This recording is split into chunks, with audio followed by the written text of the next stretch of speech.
Boris Johnson will turn all of his fire onto Scottish nationalism and make Nicola Sturgeon an irrelevance in UK politics, according to a leading Scottish Conservative politician. Conservative MSP Adam Tompkins told BBC Newsnight that Boris Johnson will make Nicola Sturgeon's place in Scottish politics insignificant and irrelevant. He claimed that the Prime Minister will turn all of his fire to Scottish nationalism now and halt its momentum.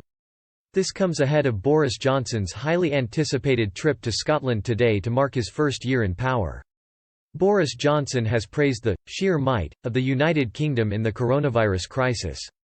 However, the visit comes after a recent poll for the Sunday Times found support for Scottish independence stood at 54%.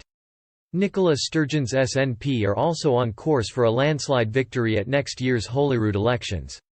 Despite this, Mr. Tompkins believes Boris Johnson has the power to stem the tide of support for the SNP and Ms. Sturgeon.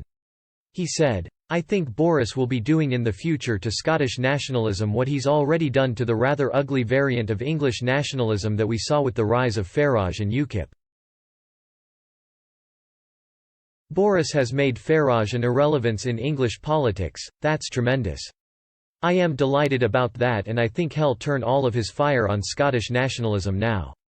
Sir Tom Devine, an emeritus professor of Scottish history at Edinburgh University, warned that Mr. Johnson's visit comes during a perfect storm over Scottish independence.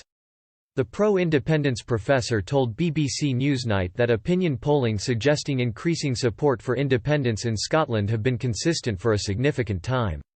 Newsnight's political editor Nick Watt added that a senior SNP source told him they believed the party's moment is at last arriving.